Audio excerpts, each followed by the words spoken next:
เบิ่งลองเบิ่ง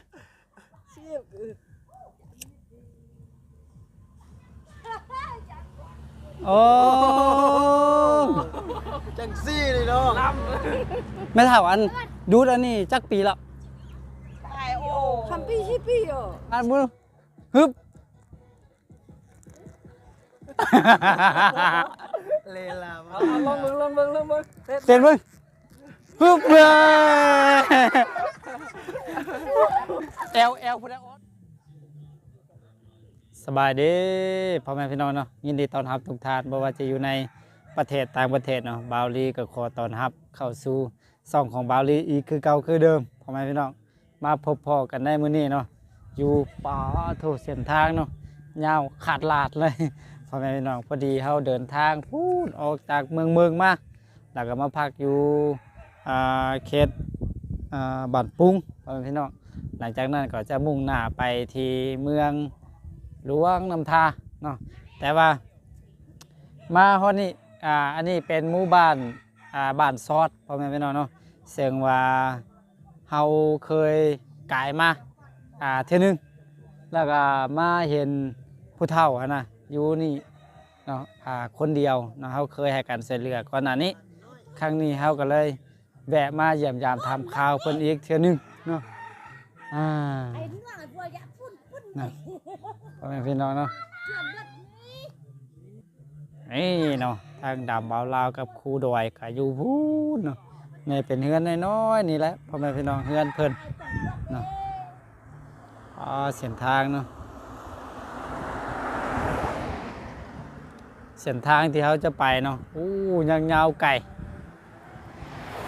รถก็ค่อนข้างหลายพ่อแม่พี่น้องเพราะว่าเส้นทางเส้นนี้มันเป็นเส้นทางลักเนาะที่เขาไปมาหาสู่ระหว่างแขวงต่อแขวงนี่มันอาจจะมีเสียงเพลงรบกวนเด้พ่อแม่พี่น้องบ่ฮู้ว่ามันจะติดลิขสิทธิ์หรือบ่นะบ่ฮู้ว่าเพิ่นมีงานบุญบ่ สบายดีเพิ่นมีงานบุญเปิดตู้บักแห้งโอ้กินเหล้า อ๋อเปลือกไม้โอ้ถูกคือใหญ่แท้เปลือกอันนี้ไปเก็บทางไหนมาปลาเรามีใหญ่ซำนี้เนาะโอ้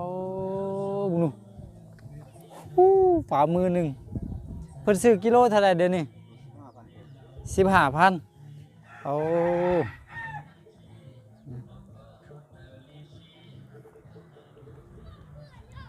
ผักมักเพชรโอ้บางงามมักเพชรนี่เธอสบายดีโอ้เฮ็ดมันอย่างเด้เดี๋ยวซุปเอ้าเฮาตากแล้วเฮาได้เห็นแล้วเนี่ยเฮ็ดเพื่อหยังบ่ว่าอันเฮาเฮ็ดนั่นนี่เพื่อหยังอันเฮาเนียงเป็นหยังมันให้มันมุนหรือว่าจะได้ให้มันดำโอ้เพิ่นเฮ็ดให้มันดำเนี่ยอันเพิ่นกำลังตากแดดเดี๋ยวนี้ก็อันเพิ่นกำลังซูบเดี๋ยวนี้หั่นแหละเนาะนี่โอ้เฮาปลูกเองเพิ่นปลูกเองปลูกอยู่ไห้เนาะมาจังได๋ก็ตากไว้มันแห้งก็เอาไว้ซูบเนาะประหยัดเงินบ่ได้ซื้อมันหอดชื่อยา เนาะ เอาเอง ปลูกเองปลูกอยู่ไห้บ้านเฮานี่มันบ้านหยังเด้บ้านซอดพ่อแม่พี่น้องเพิ่นกำลังตากหญ้าอยู่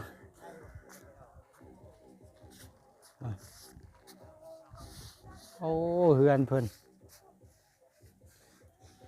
โอ้เฮือนนี่อันนี้เป็นตองเด้เนาะโอ้เพิ่นมุงด้วยตองเด้พ่อแม่พี่น้องเฮือนเพิ่น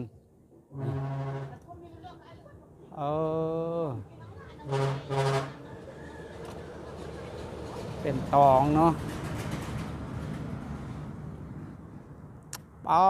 วิวอยู่พี่ความงามพ่อแม่พี่น้องเบิ่งนี่พุ่นเบิ่งลงไปลุมคักขนาดเลยเนาะขอกเป็ดขอกไก่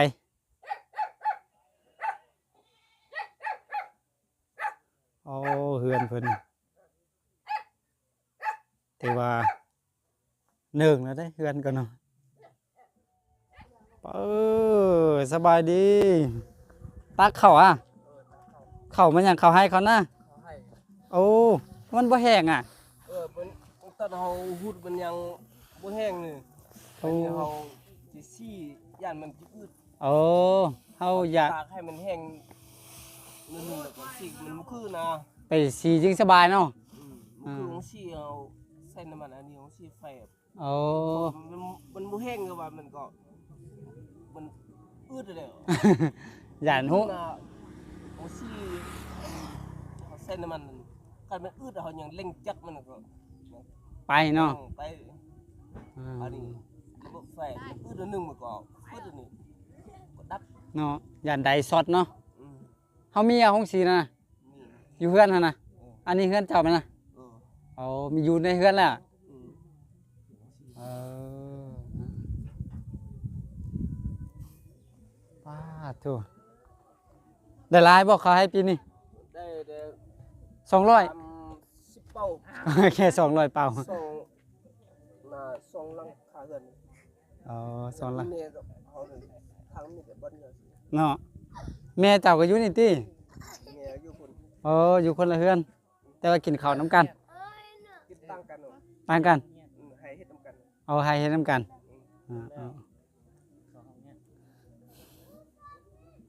ดำเบาแล้วอ้าวแยกบ่ออกเลยพ่อแม่พี่น้อง น้องชาย เบิ่งลองเบิ่งมึงแงนหน้าขึ้นเบิ่งคือว่าคือกันเป๊ะเลยอ่าโอ้แม่นน้องชายหรือแม่นลูกชาย น้อง เอาดี น้อง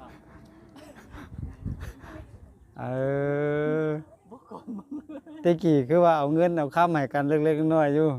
แม่นน้องอ่ะบ่แม่นลูกโอ้น้องว่าคือว่าสีผิวนี่เป๊ะเลยเว้ยแน่เบิ่งแม่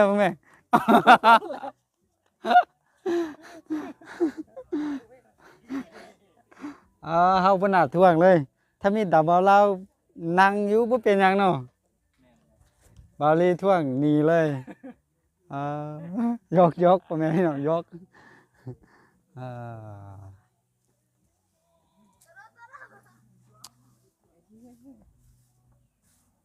โอ้แนวห้องสีเพิ่นนะใส่ไฟนี่ เกี่ยงดีขนาดนั้นรถสีส้ม สะอาดสะอ้าง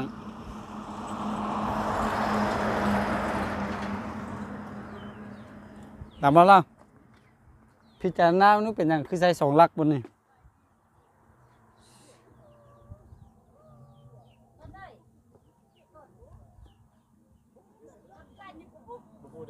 เอ้า คือเขาที่มันเทียบกับมันมาหลักเสาเนี่ยมันเป็นเสาที่ว่าหับแห้งดึงหลายคันที่ใช้เสาเดียวปกติมันที่หับแห้งดึงบ่ได้คันถามว่าที่ใช้เสาเดียวก็คือต้องได้ลงสายจอง อ๋อ ซึ่งสายจองมันที่ขาดไปเมืองพุ่นมันก็ ขวางทางเนาะ ขวางทางมันก็เลยใส่2เสาแต่หับแห้งดึงจากทั้งนี้ได้ทั้งนั้นได้ โอ้เนี่ยได้ความหูอีกแล้วพ่อแม่พี่น้องเอ้ย แหน่ตอนนี้เฮาก็มาฮอดเฮือนของแม่เฒ่าหยังฮู้เฮาลืมแล้วชื่อเพิ่นหยังก็บ่ฮู้ชื่อคุดอยชื่อเพิ่นหยังก็แม่เฒ่าปูนแม่นแล้วนะเพราะว่าเฮาเคยมาเนาะนี่เฮือนของแม่เฒ่าปูนนะเฮาเคยมาช่วยเพิ่นตอนนั้นเนาะช่วยเหลือเบื้องต้นนะแต่ว่ามาครั้งนี้บ่เห็นเพิ่นละบ่ฮู้ว่าเพิ่นไปทางใดอ๋อเฮือนเพิ่นน้อยๆเนาะเป็นหลังน้อยๆนี่ป้าผักหอมเพิ่นงามสุดพ่อแม่พี่น้องอยู่หลังเฮือนเพิ่นเนาะนี่อู้โถเฮ็ดน้อยๆเนาะพอได้กินนี่อ๋อเห็นป้ายบ้านนี่พ่อแม่พี่น้องบ้านสวัสด ป้าทางนี้เนาะพ่อแม่พี่น้องนี่เป็นเล้าเข้าเพิ่นจะตั้งอยู่นอกบ้านแบบนี้เลยเลี้ยนกันไปนะเป็นเล้าเข้านะก็คือเข้ามาหัวบ้านทมิตรก็เห็นเล้าเข้าก่อนหลังจากนั้นจึงเป็น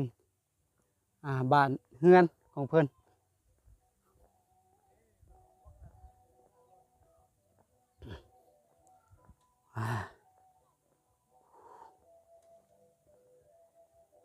บ้านสอดยังขึ้นกับแขวงบ่อแก้วอยู่เรียกว่าเป็นเมืองขึ้นกับแขวงบ่อแก้วนั่นละ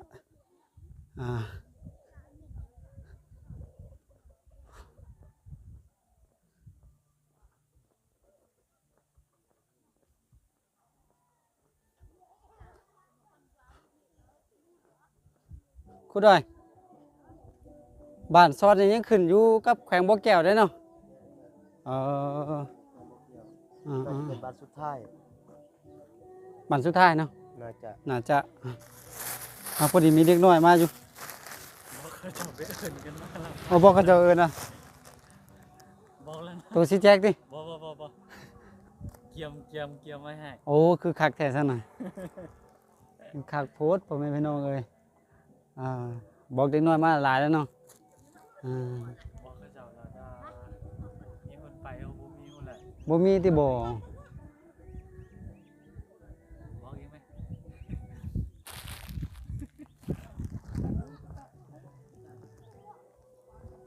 นี่ไปห้องเขาเจ้ามาหลายคนไปอาแจกขนมเนี่ยขนมเบิ่งอะไรห้องมาหลายคนแล้วก็อาสิแจกให้อันนี้วงคริสโนวาแม่นน่ะแม่นบ่โอ้ ทุกคนรอเลยทุกคน นักห้องได้อยู่วงคริสโนวา คาสโนวาเลย คาสโนวา แม่นบ่เอาขอจักท่อนหนึ่งเพลงหนึ่งห้องเพลงหนึ่งมาสร้างอีกไกลแค่ไหนจนกว่าฉันจะใกล้ เนี่ยอีกไกลแค่ไหนจนกว่าเธอจะรักฉันเสียทีมีทางใดที่อาจทำให้เอิญหมูมาไปแจกขนมไปกินน้ำกันหลายคนจึงแซ่บเนาะเปิ้ขนมซ่อมเลี้ยง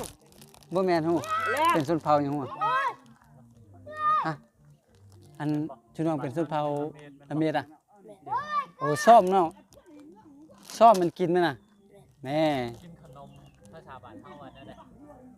กินขนม ซ้อมขนม ซ่อมขนม โอ้วันนี้ปั๊บมึง10เลยเนาะ สุดยอดเก่งว่าจะได้ เก่งกว่าเก่งกัน เก่งโอ้คือกันปอลดความยาวความไปเข้าไปอยู่พุ่นไปนำมาแล้วเข้าไปอยู่โฮมมุนไปมันอยู่นี่มอทางเลยไปมาอยู่พี่ไปมอทางขี้ย่านมาเด้อช่อมช่อ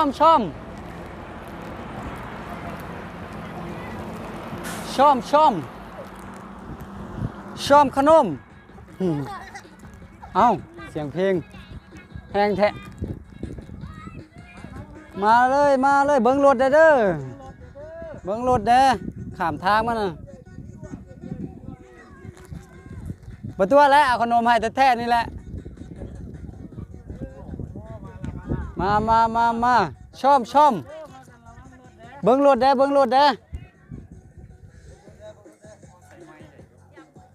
เนาะ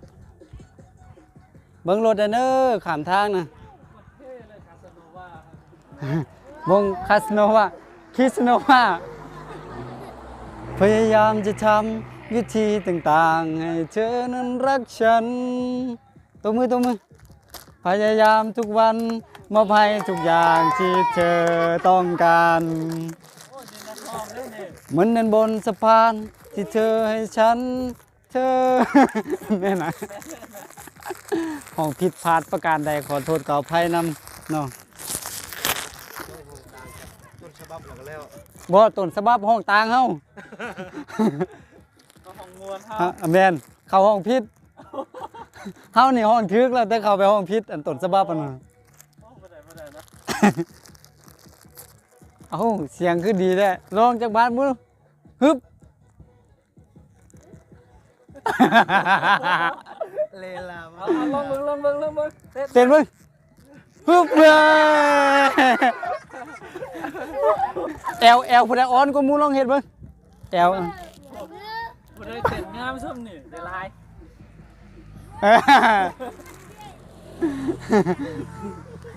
อ่ะเมื่อซ้ำนี้เลยน่ะเมื่อละคนเมื่อซ้ำนี้ละ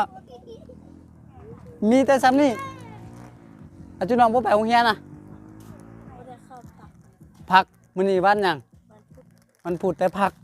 เอ้าคือพักเป็นหยัง มีเวียก ครูมีเวียก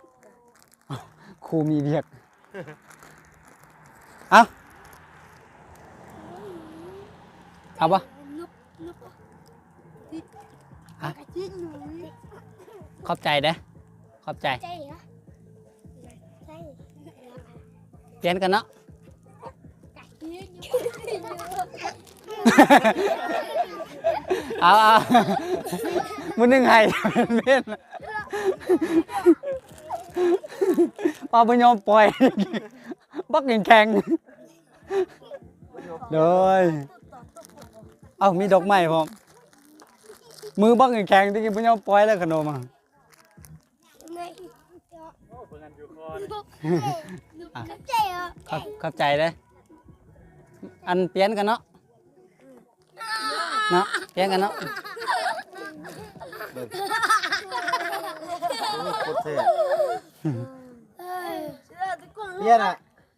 เปลี่ยน เปลี่ยนโอ้เอาขนมเข้าไปแล้วดิใส่ถุงกูด้วยใส่ถุง ตัวได้ให้แล้วพ่อแม่นะพวงมาลัยเนาะ ยก ยกได้ กูด้วยยกพูด จนใหญ่เนาะ ย้อนจนหน้าเศร้าอะ มาเข้ามาโดย นี่โคตรเท่เลยเนาะ สุดยอดเลย เอาโอเคขอบใจอย่างงามๆเลยปั๊บ สุดยอด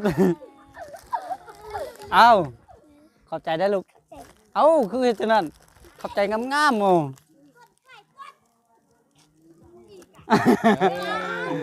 สุดยอด สิบเลยจะได้เนี่ย เอาผู้ใดผู้ใดเข้ามาเอาเลย โดย มา ขอบใจเด้อโอ้โชว์สุดยอด เอาคู่ดอยขนมมื้อนี้หาแบบมาให้เด้อลืมทนถ่าบนหนึงเด้อถ่าบนหนึงอันให้อันอ้ายเราแบบขนมกันเด้อ นั่งกินเนี่ย กินข้าวซ่อมอุบ โอ้ ซ่อมอุบกับขนม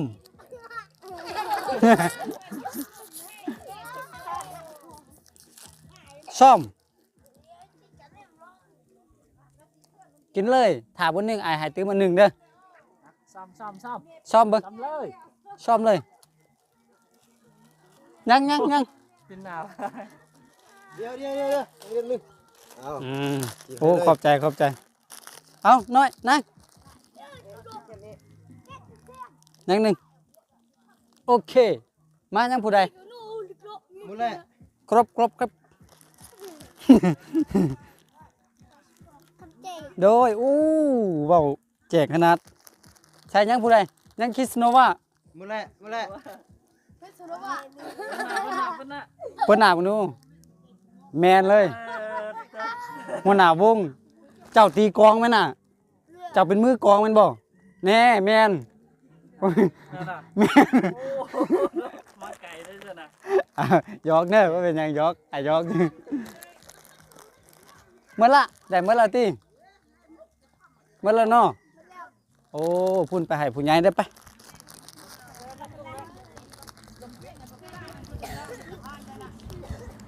โอ้พุ่นเต่าร่วมกันเฮ็ดอนาญานี่ซ่อมอุบ โอ้หมอก็ชอบไหม บ่แม่นซ้อมอุ้มตี ชอบปุ๊บ ซ้อมขนมเนาะ ชอบขนม เบิ่งลูกเบิ่งได้ก็ได้อ่ะนี่ อ่ะกินเลยพุ่นปอกให้พร้อม ขาดสุด กินเบิ่ง อันนี้เป็นเงินน่ะเป็นลาดอันนี้ ลาดอันนี้มันยาตัวนี้ก็ไปใส่อยู่นี่เนาะ ดำบ่ลาว่าแม่นมักเพชรอยู่นี่เอาว่าเห็นบ่ มีน้ำพริกอ่าง มืดแน่ดีแน่ดักแน่คักแน่แน่ หมอน้องหมอเป๊ะน้ำคุกนะ บ่สร้างบ่สร้าง ต้องตรวจเบิ่ง ลองเบิ่งลองตรวจบ่แม่นตีตรวจ น้องหมูมาตรวจนะ มืดแล้วบ่มีไฟ คือบ่อันนั้นเด้ ลูกมีกับไฟเบิ่งลองเบิ่ง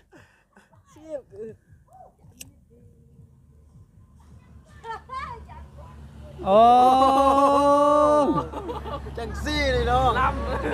แม่เฒ่าอันดูดอันนี้จักปีละ ไอ้โอ้ 3 ปี 4 ปีอ่ะ 3 ปี4 ปีก็บ่หลายเทื่อเนาะ เปลี่ยนหมวกผมยังมันแก้ม เป็นหยังคือดูดมักอะลำอะเอาล กับอีปืนเที่ย ำเอาขนมชอมขนม เจ๊ โดยเอาไอ้โดยเมื่อละอู้ลูกโอเคถือว่าได้หมดทุกคนแล้วตอนนี้เนาะน้องคุณด้วยเนาะ โดย ครบแล้วเนาะอันนี้กินให้มันหมดเอาได้ให้คนเฒ่ากินแล้วอ่ะเพิ่มพูละช่องนี่ว่าจะได้กับภาษาเขาน่ะช่อง ช่องละอา ฮะ อ่า ละอา นึ่งลูกฮะโม โม ละ ละอา ด้วย โล โล ย ยต่อไป ปูน ปูน แผ่น แผ่นสิบเพิ่นเป็นส้นเผาละเมียดเนาะขึ้นกับกระมูนั่นแหละแต่ว่าแย่ก็เป็นเผาส้นเป็นละเมียดเนาะภาษาก็แตกต่างกันไปบาลีฮู้ได้ซ่อมกับกินน้ำแตงอมเนาะแตงอมกินน้ ปูอ้มเจ๊ ำฮะปูอูบเป็นหยัง ปูอ้มแล้วแบบปูเข้าอันนั้นแบบปู บ่แม่นซ่อมอูบอ่ะ เป็นช่องเนี่ย ซ่อม เอ้า ขนาดเจ้าของภาษาได้เบาหลีเจ้าของภาษาอย่างบ่แพ้เบาหลี ไม่ทราบเอาขนมฮะเอาบ่ให้บ่เอา น้ำแม่บอกเลย เอา น้ำร่วมขึ้นร่วม คุณรอวันนี้ให้ยังบ่เอาบ่ว่าติแซ่บซุได้ขนมนี่น่ะหวานช่อมโดยนี่ขนมเขาก็จิหมดแล้วมันนี่ยัง3 อันโอ้ให้มือกล่องอันหนึง ตอบแทน ตัว2 อันบ่ได้อะ บ่นี่คู่ดอยอันนี้บาวลี่นี่นี่ฟ้ากอันนี้ถิ่มแล้วเนอะถิ่มขี้เหงื่อเนอะถิ่มใส่กล้วยขี้เหงื่อเนอะบ่ต้องถิ่มสาซ้ายเด้เอาคู่ดอย น้ำมันเป็นใหญ่เนาะ นั่งนำบ่เราทุ่มเทสุดตากแดดมันโอเคพ่อแม่พี่น้องสำหรับคลิปนี้ก็คือเฮามาแวะหาแม่เฒ่าปุ้นเนาะ โดย แต่ว่าบ่เห็นเพิ่นบ่ฮู้ว่าเพิ่นไปทางใด นี่มาเลยลูก มาแล้วว่ะจักหน่อยเฮาไปหาเพิ่น ไปอาบน้ โอ้ไปอาบน้ำโอเคสำหรับคลิปนี้เฮาก็เอาขนมมาแจกมายายหลังจากนั้นก็ไปเยี่ยมยามหาเพิ่นตื้มเนาะแจกยายทั้งผู้น้อยเด็กผู้น้อยคนเฒ่าคนแก่แจกยายเพิ่นไปหมดทุกคนหมดเป็นที่เรียบร้อยแล้วก็ทางทีมงานเฮาก็เรือผู้รถทงป้ากูดอยแซ่บอ่ะ มาคลิปเลย โอเคสำหรับคลิปนี้บาลีขอขอบคุณขอบใจเด้อทุกท่านที่เข้ามาติดตามรับชมเนาะขอให้ทุกท่านเข้ามาแล้วก็จงร่ำจงรวยเนาะเฮ็ดอันใดก็ประสบผลสำเร็จทุกสิ่งทุกอย่างเนาะสำหรับคลิปนี้บาลีกับทีมงานดำบาลาวถือกล้องเนาะก็จะได้ขอตัวลาไปก่อนแล้วพบกันไหมเนาะสบายดี ส สบายดี เด้อ มีเป็นปุ่นยอดเป็นปุ่น